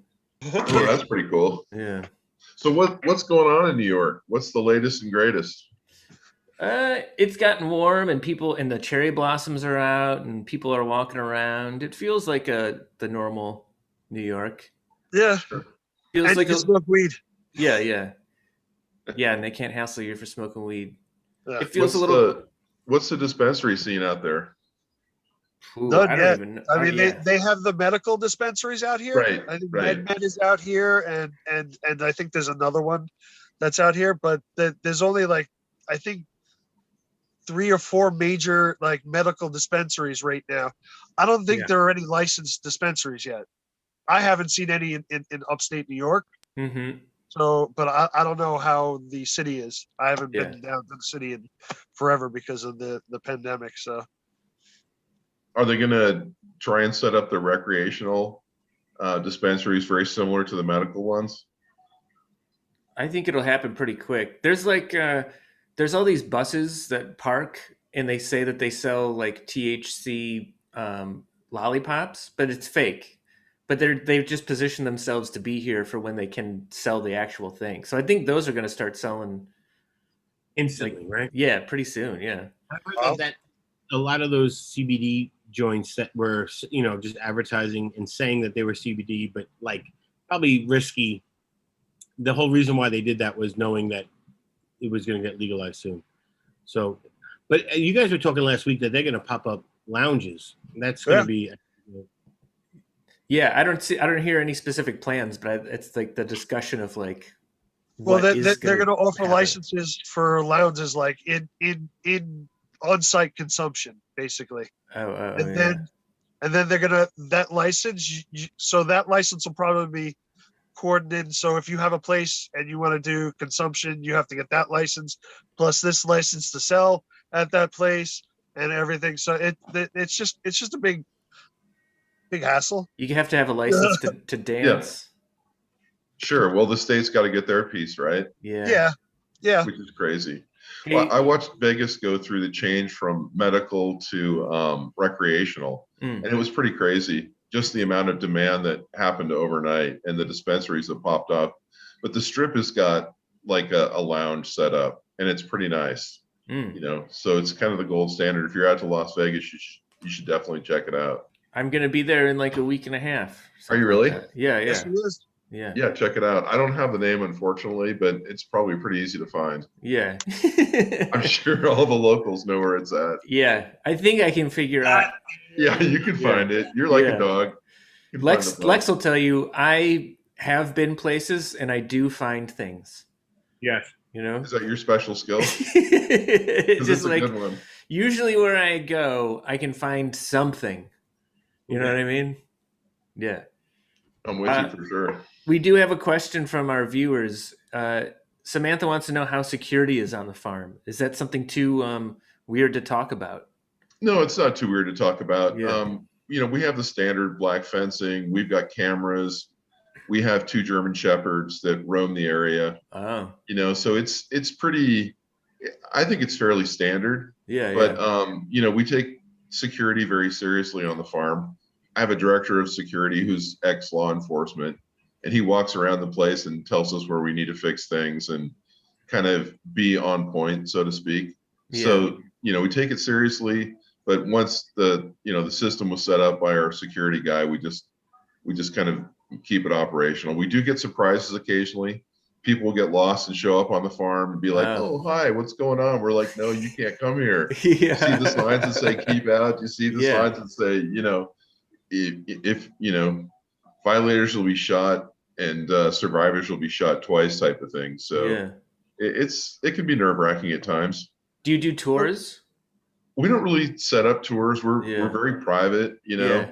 We just feel like, you know, if you watch Murder Mountain, if you open what's up, that? it's a great show about life and times of kind of a big farm grow on in Humboldt County. And what it basically says is the more people you let into your farm and into your business, the better chance you have of something really fucking up. Oh, okay. So we just kind of limit it. Yeah, I was going to ask if we could visit, but maybe I don't want to cause any trouble with. I don't want to throw a wrench in the gears. Well, you could visit someday. Okay, all right. It's not like Mike Tyson's Wonderland, you know. It's a lot more low key. Oh yeah. I do want to revise my earlier statement about becoming a dog. If I did become a dog, I'd want to be one of the German shepherds that work on his pot plant. Oh yeah. One of the poker players who's not very good basically said last night, Max, I think your dog eats better than I do. And I'm like, for sure, the dog eats better than you do. It's pretty crazy. Man, I used to know somebody who cooked for their dog. Cooked. That's crazy. Yeah. My father does that for his dogs. What does he make? He'll make like steak or like some hot dogs. You know, he'll make some hot dogs for himself, and he'll be like, "I got you guys." And Yeah. Make one for them. Would he ever do like frozen foods for a dog? Would he ever do that? Like a TV dinner? Yeah, right. I thought you guys loved animals. What the hell? Why would you give them TV dinner? I'm just thinking about like. I grew up on TV dinners. Look at me. That's right. Yeah, I did too. That's true. Sorry, man. Yeah. You became a fine fish, Jay. Yeah, I'm upstanding. Look where I am now. Are you guys all from New York? These guys are from Long Island. I'm from Cleveland, Ohio, originally. Oh, okay. I'm originally from Seattle. Ah. The other side of the world. Yeah. I got some friends up in Washington State, up that way. Yeah, it's Max, pretty beautiful. What's the first time you ever? Because JQ just was a few months ago. He was on some land that was growing some cannabis. Like, what was your first farm experience of like? How did you get there? Who did you know? You know what I mean? Well, I have a friend who's in real estate, and he told me about the property that was available. And we actually looked at 3 or 4 different properties, which were not very impressive. But when we got to Nirvana Farm, it's like it got really exciting. We knew it was the place for us. Yeah. And once we kind of set up shop, there was an acre that was already pretty much set up for an internal garden, and it was well done. And we just started setting up greenhouses in that area. So it worked out really well. And then we turned the garage. I mean, it's like a garage business into an indoor grow and just expanded from there. So it's almost, the hippie's been growing for 20 years and he's kind of a mad scientist. I mean, if he came on this podcast, he would be completely covered with like little eye slits. He's really paranoid, but wow, he's just such a soil genius and, loves to talk about all the basics. My friend is the same thing. Yeah. You got a buddy like that? Yep.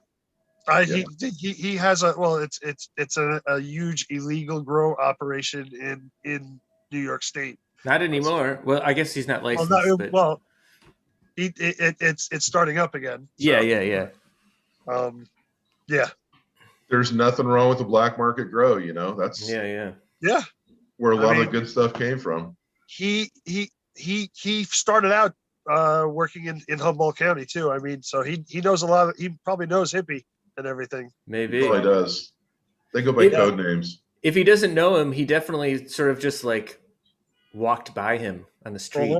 Probably smoked no, he's worked on a lot of farms out in Humboldt. Oh, okay. He was out there during the time of the whole Murder Mountain thing and everything too. So he's part of that whole, like, not that crew, but he was around there when that was happening.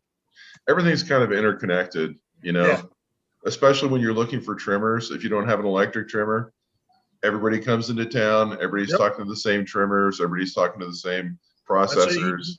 He's got a bunch of these like Russian girls that come in and just trim all the time, and he rents a house, he brings all his product there and just has him trim it, and then that's it. Yeah, they probably Everybody's blow done. through a lot of Everybody product. goes to the next trim, and that's it. Yeah, exactly. Yeah. They're kind of like migrant workers. Uh-huh. It's pretty cool. Dude, it's a beautiful game. I mean, they pay so well too. If you know how to trim, they pay really well. I tried trimming, and he's like, "No, man, I'll pay you. I'll pay you, like 100 per pound, that you trim." Yeah, That's because other people are trimming like 2 pounds like an hour and everything like that, and I'm like, I can't do that, man. Jay, that's yeah, because we're lucky to get 2 pounds a day. Jay, that's because your hands are too big, and you're probably also trembling because you're around so much weed. You probably didn't know what to do. He was like he was like a chihuahua. And he's like, no smoking in the room. Trimming is not the most romantic part of the job. That's for sure. It's the grind. It is, but I think there's a lot of interesting relationships and talk that goes on in that whole like sub community and everything. So it's a fun thing to experience. With the right group of people, it can be amazing. It only takes a few dicks to ruin it. I mean, drama queens not needed.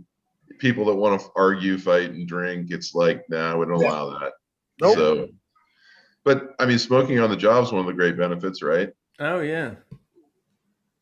Do you guys ever have a meeting, like an internal meeting, and then it just gets boring and you just start hanging out and you don't even kind of like do the meeting? Every day. Yeah. Oh yeah. Yeah. We start with a whiteboard. Yeah. And we start planning. I'm kind of the operations, sales, marketing guy, and obviously the hippie handles all the growing. But the hippie and I will start talking about numbers and information, and then we'll start talking about a poker hand. Next thing you know, we're talking about ex-girlfriends and strippers, and it's like it gets random. It's actually pretty fun. So, you know what, guy? I'm starting to think that there is no hippie. I think Max is the hippie.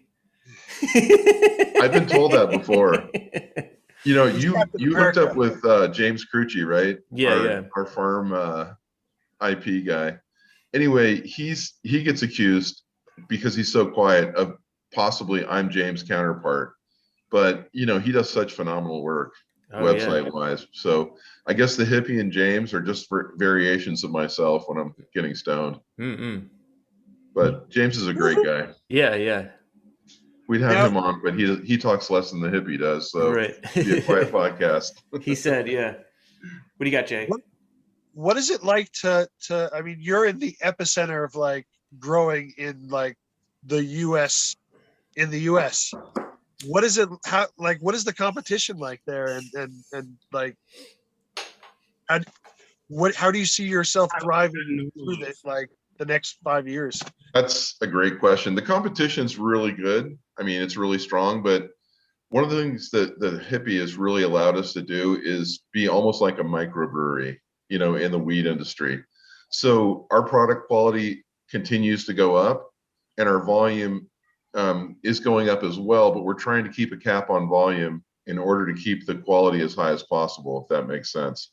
Because, I mean, we can really grind through a lot of pounds, but obviously if we put too much pressure on, then the quality goes down. And that's I think our future in the next 5 years, to answer your question, is to continue to refine our product and come up with ideas and products that other people are not having access to on a regular basis. I mean, when peyote critical has been one of our really strong crops. And when you smoke the hippies peyote critical, not only are you blown away when you're staring at the bud because it's so beautiful, and the smell is just, I mean, it's enrapturing. And then when you smoke it, it just hits like a freight train. So if we can continue to grow and develop new strains, as well as, take seed companies like Barney's Farm and really develop them and put our own spin on it, then I think our future is in micro, not macro. Yeah.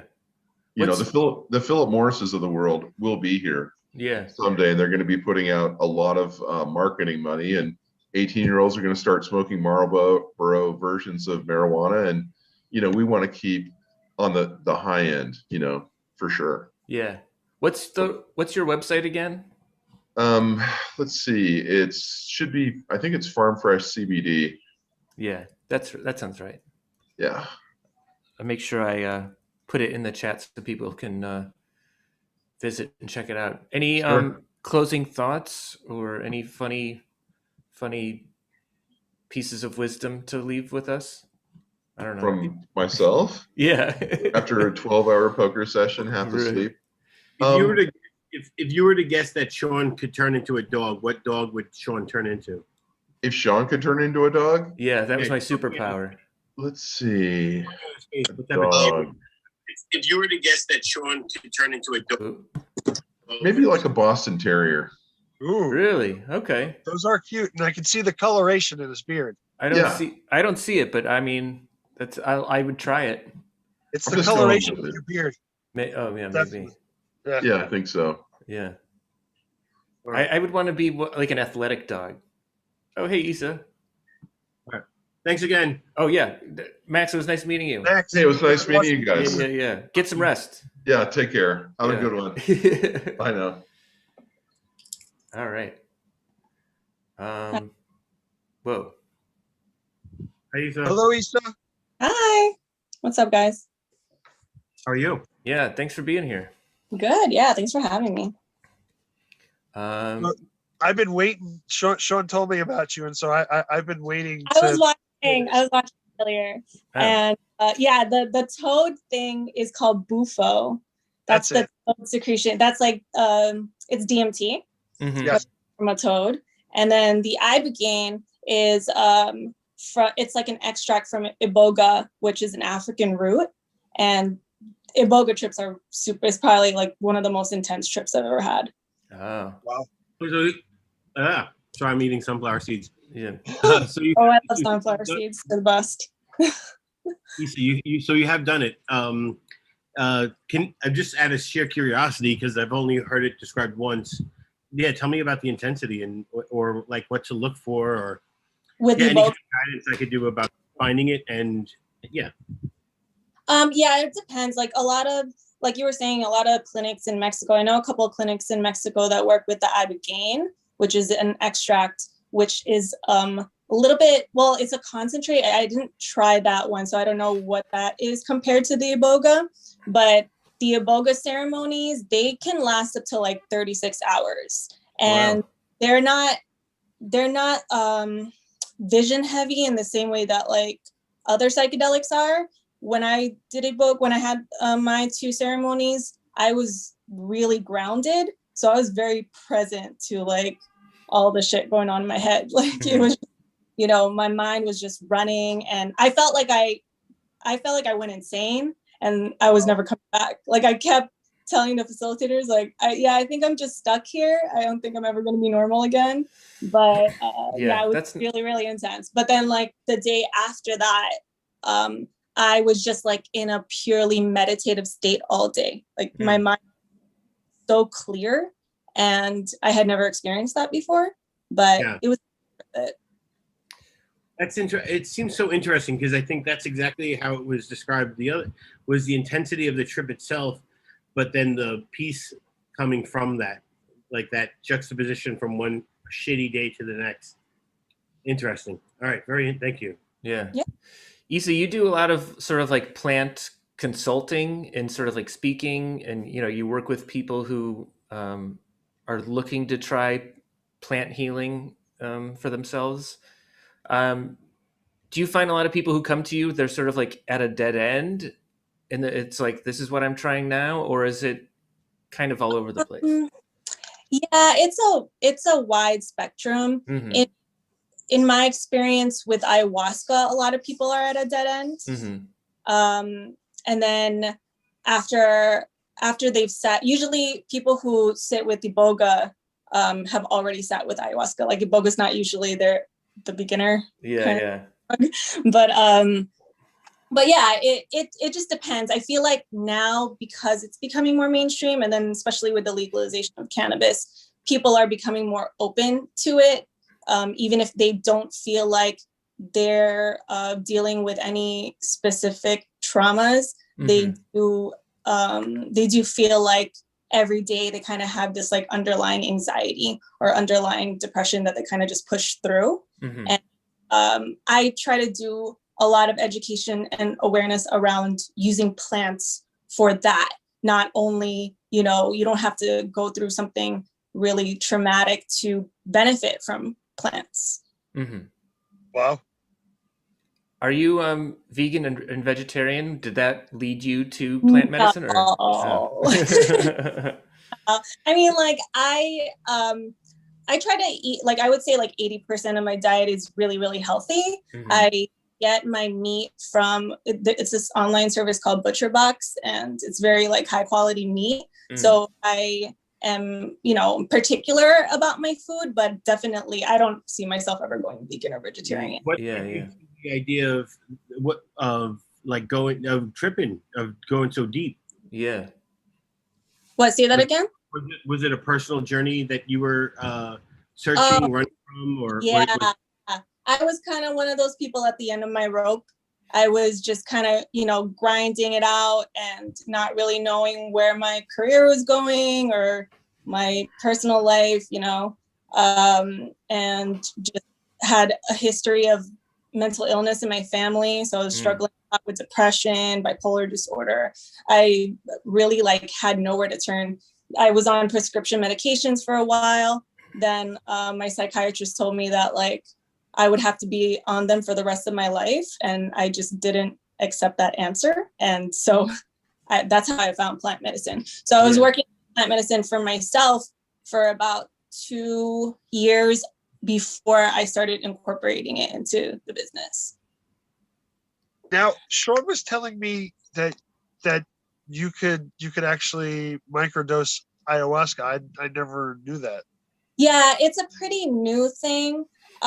When people sit for ayahuasca ceremonies, they use the ayahuasca, when they make the brew, they use the ayahuasca vine, and then they use another component that has DMT. So ayahuasca itself doesn't have DMT. Mm-hmm. Ayahuasca is a MAO inhibitor, which is used by, some people use that as an antidepressant. There are MAO inhibitors on the pharmaceutical market currently.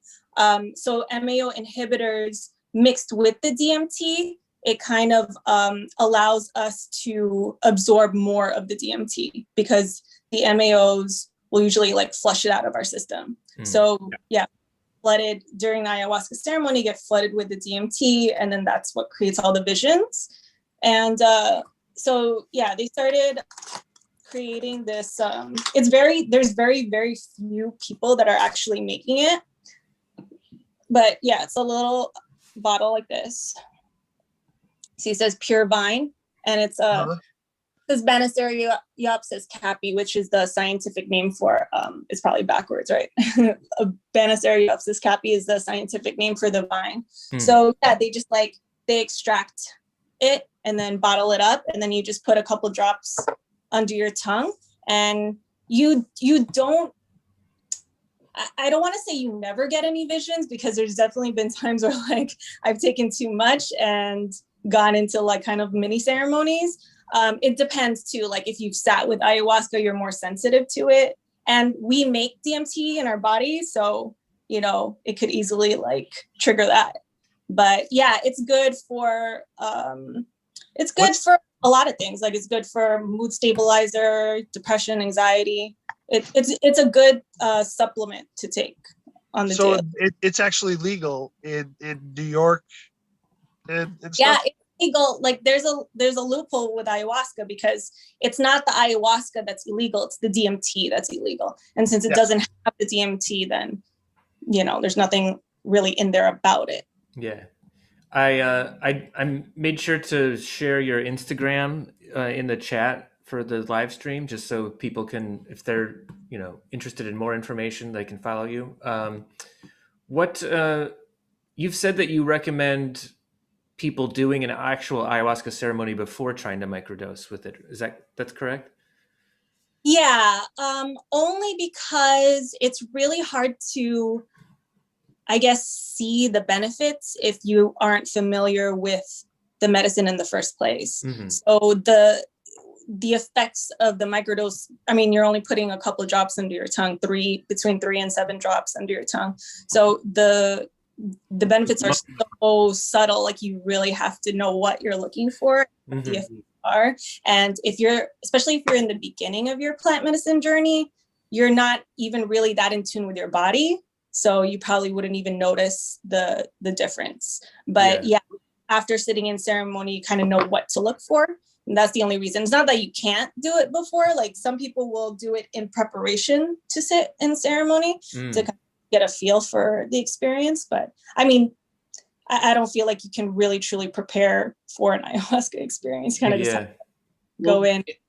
In that idea, like, what do you think the percentage is of people who take ayahuasca shitting themselves? Like, what's the odds when I come?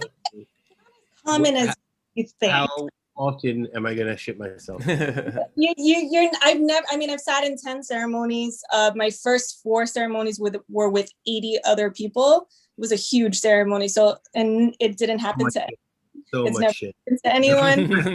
And like, well, you'll throw up a lot and other things will happen, but you can usually make it to the bathroom.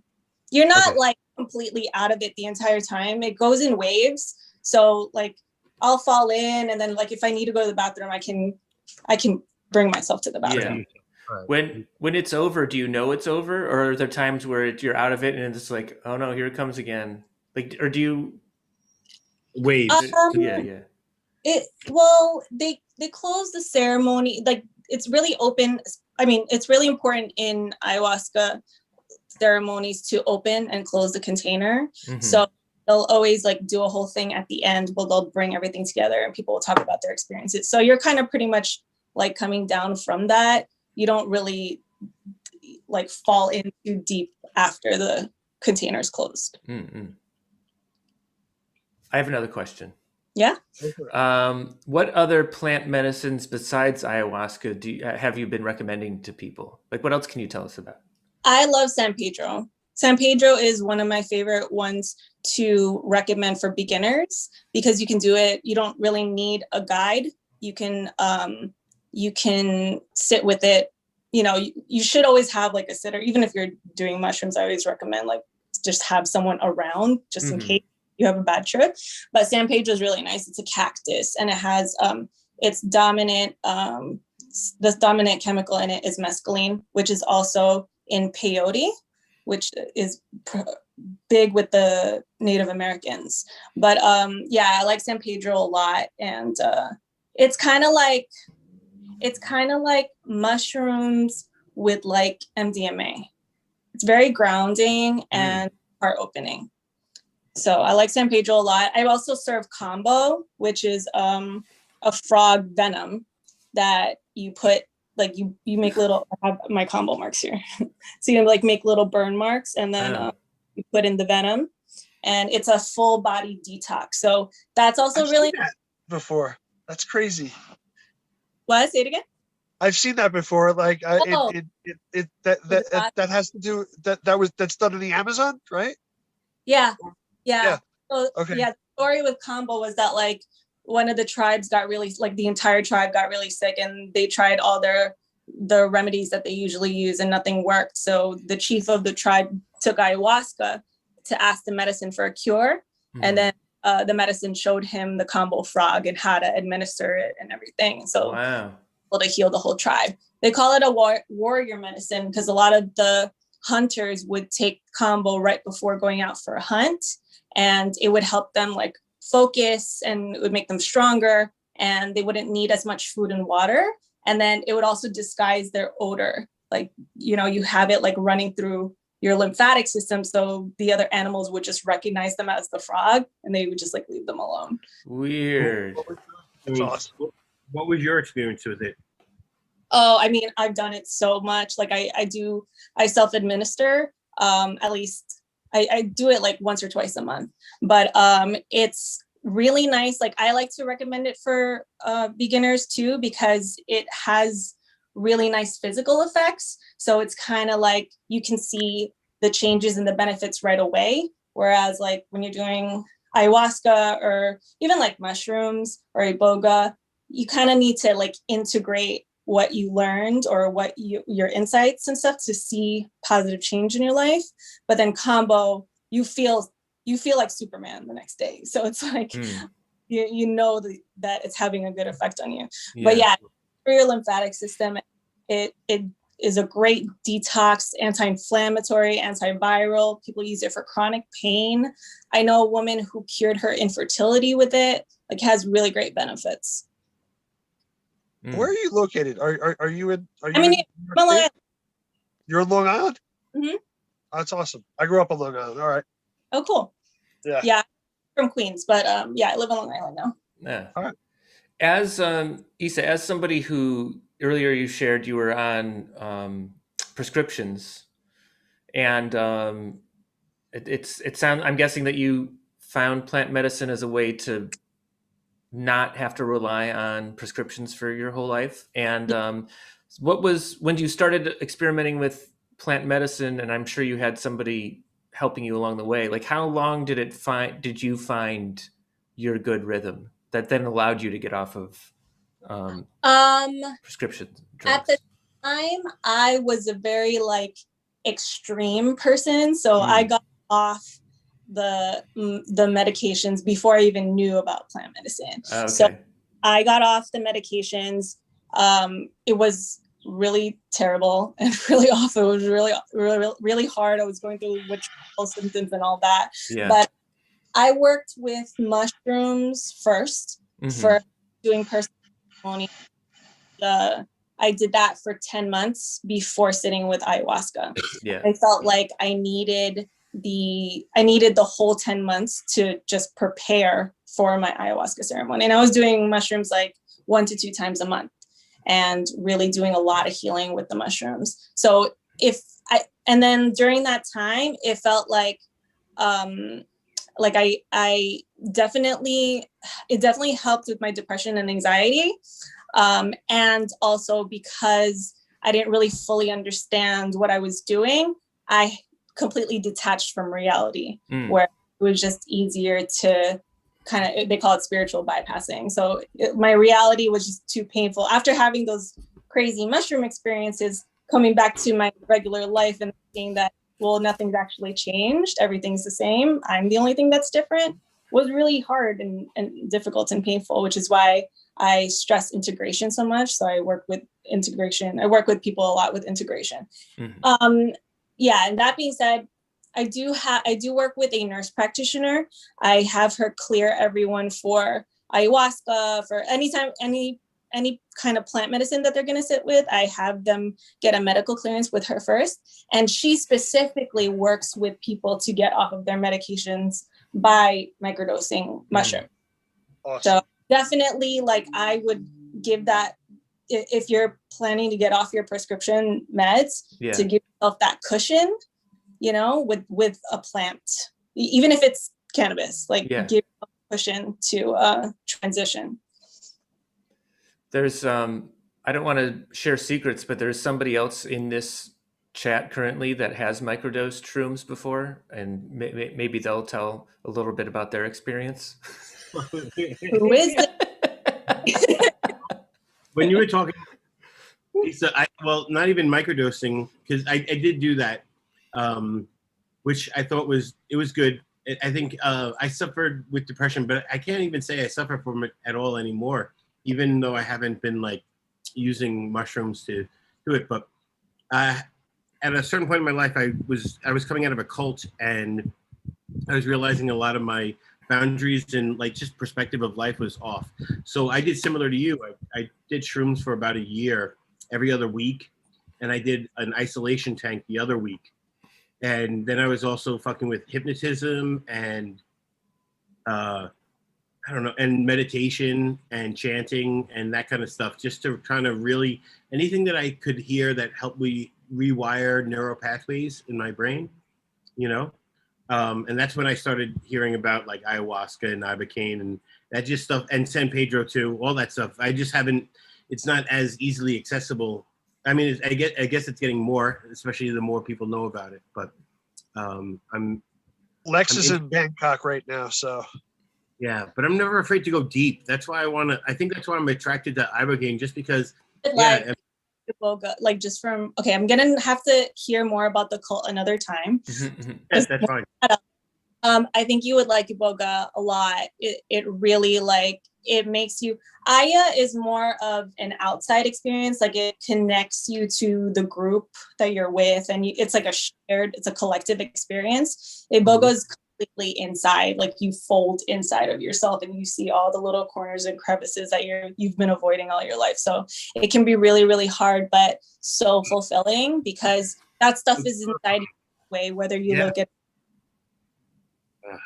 I'm physically retracting from the idea, but I know that's at least when I'm scared of something is when I know I should do it. So that's usually. I was terrified. Like going to Iboga, I felt like I got dragged there because I just really didn't want to go. I kept finding excuses not to go, but it was one of those things that I just really felt like I needed to, and it completely changed my life.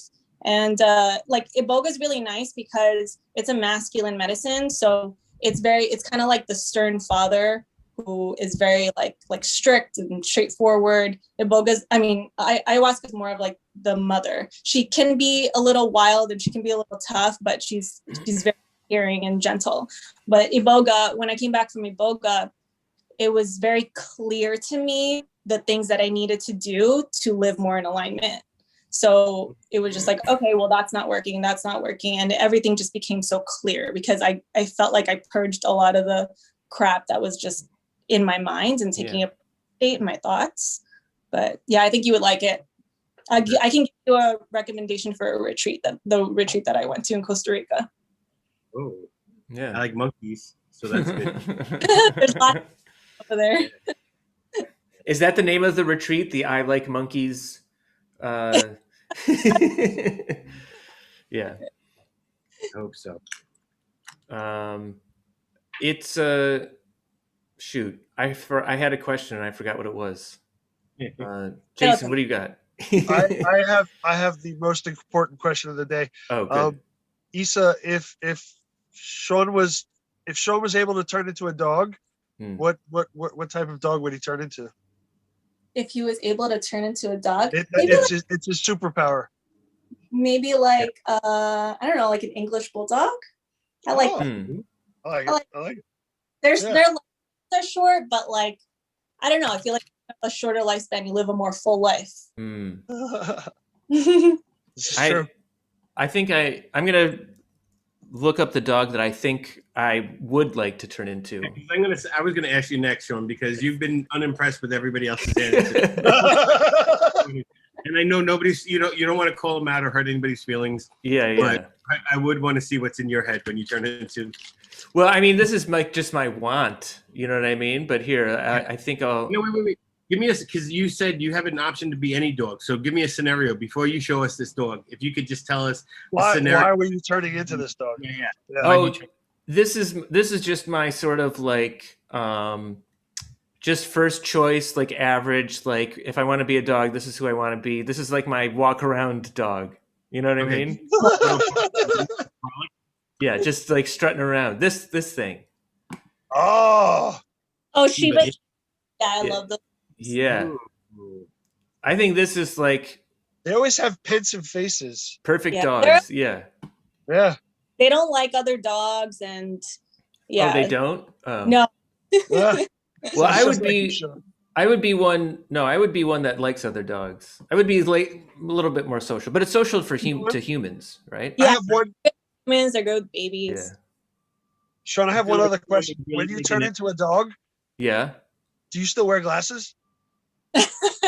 Oh yeah, that's bad eyes. Are your eyes still bad when you turn into a dog? Or do like the glasses fall off and like Jordan would only wear glasses to get full color because dogs are colorblind. So he'd wear the color. Oh, yeah, that's what I was wearing. Like you ever see those dogs with those little goggles that they for motorcycle riding. Yeah. Yeah. But Issa, if anyone's watching, I posted your Instagram in the comments. Like if anyone's watching and they have more questions, they're free to reach out to you, correct? That's of course, yeah. Best way to reach me is my DMs on Instagram, and then I have all my links up there too. Yeah. I'm probably gonna send you a couple of people your way. So Yeah. yeah. Oh wow. Yeah. JQ is like, I don't need any help, but I know some people who do. No, I definitely want to talk to you too. So Yeah. I'll be hitting you up. All right, looking forward to it. Yeah. San Pedro sounds interesting. That's a readily available. That's I don't know. Like there's. You could go to Walmart. Yeah, I have a couple of sources. You could just, order it and they'll send it to you. Yep. Interesting. Yeah. All right. Well, there might be some of that in my future. I don't know. I'm gonna do trying some other things perhaps. But yeah, this. Thanks so much for being here, Lex. What you got? Great meeting you guys. Yeah, Lex. Did you have something else? No. That's all right. Oh, okay. Okay. All right. Yeah. Nice meeting you. Take care. Thanks for being so here. much for imparting so much knowledge on us. Yeah. This was such a cool interview. My pleasure. All right. Yeah. Bye. Bye. All right. Good work, guys. Right? Yeah. I was gonna say, Sean, that Yeah. I feel like just because you're a little bit of a like a anti-conformist, I feel like as a Shiba Inu, you'd be trying to keep that curly tail straight all the time. Oh, just maybe. Like as big as it'd be a giant squirrel. Yeah. That's all. I don't know why I'm sort of like picky about dogs, but I kind of am. It's like hard not to be, I feel like. This is true. Yeah. I think it's impersonating yourself. The person, it is a trait, right? To like, you're attracted to a dog that you kind of reflect, right? I think so, yeah. Yeah, because I would want a calm, chill, good-natured dog. I had my favorite dog was a French Bulldog, still is, but that's the only dog I owned. Mm-hmm. And I liked him because he was like, he reminded you of something you knew, but it was at the time when nobody had French Bulldogs. So he's a little oddity at the time. And he was lazy as fuck, and he wouldn't bark. So I don't know. I think I have the laziest dog. you do though. He's always asleep next to me. Yeah. He looks the most intimidating, and yet he's the most cuddly dog. I don't like big dogs, but I like Daddy. Yes. Because Everybody likes Daddy. he's chill. Yeah, he is chill. Yeah. He could show up in any rap video, and everybody would love him. Yeah. Speaking of, we should, I don't know, talk about DMX real quick. It's a bad, yeah. Let's do it. I'll go overtime for this. Yesterday or 2 days ago, I heard a car drove by me and it was playing a DMX song, and I thought for sure it meant he passed away, but he was still fine. But yeah, I think he passed away yesterday. I didn't know he was still struggling with drug stuff. I didn't know either, but yeah, he was a crazy cat. It was a rough year. It was. We've lost a lot of like great artists from COVID, from mental illness. DMX, when they just posted on Reddit, they had to post it on Reddit yesterday. Like, came across my feed was DMX on a slingshot with his daughter, and the slingshot where they and then they're sitting in a chair. Oh, I've seen it. Yeah. Oh yeah, I've never seen this. Oh my god. You saw it, Jay? No, I've never seen it. It's just cute because he's just like the whole time he's like, "Daddy's here, Daddy's here, Daddy's." It sounded like he, if you put a beat behind it, it probably would have made an album. Right. Made a record. We should plug some stuff before we go. Oh yeah, well, real quick, Johnny Sifo also says dogs resemble our personalities. When you come back, there's times you could see your family members in them. This is I think true. that's true. Yeah. And he also said good show, and Don said good show. So we got two good shows at the end of the show. I think so. I'll give it a third. I'm gonna give it a third. Good show. Yeah. All right, plugs. What do you got, Jay? Hey Jay, you had by the way, you had like 3 exceptional questions. 3 or 4 times people said good questions. Yeah. Stuff to plug. I want to plug. Check out the podcast on all platforms. Me and Sean did an interview with Steve Fingerstyles. Yeah. Check that out. It's real fun. I actually talked to him and he said it's probably one of his top 20 it makes his top 20 list. Whoa! Out of how many episodes? Over Out of- 100. Yeah, he's got over 100 episodes. So Maybe over and I asked 300. him, do you have a top 20? And I said, and did we make it into the top 20? But I didn't ask him the number. I asked him what was your number one, because I wanted to listen to ours and then listen to number one Yeah. and see and compare them. Well, it was all right. It was now that you've talked more about it, it sounded like a leading question. Like, hey, thanks for having us on. Were we in your top 20? And then he says, yeah. It's not like he offered it. You know what I mean? I don't know. Maybe not. We talked back and forth a little bit about it. Okay. Yeah. All right. But still good. I'm gonna plug just friends of the show, Doobie and Friends. If nobody's ever seen them or followed them, because we don't have their cartoon. Oh but yeah. they're Doobie and Friends on. And they also have awesome apparel, dude. And she sent me like this dog leash for Daddy. It's got all the characters on it. Boom. I don't know. Sean can spotlight it. I also wanted to shout out Cooked on the Couch, even though like he still hits me up all the time, and I love that. So I just plug in, send love out to if anybody's never watched those. We are also doing a 420 show on April 20th. High as trivia with comedian Kenneth McLaurin, who does slinging jokes and singing notes, or is it the other way around? But that'll only be on Slido.com. So register, slide over there and register. We are also doing another amazing 24-hour broadcast on the 24th and the 25th, guys. It's going to be crazy. We're going to have lots of fun.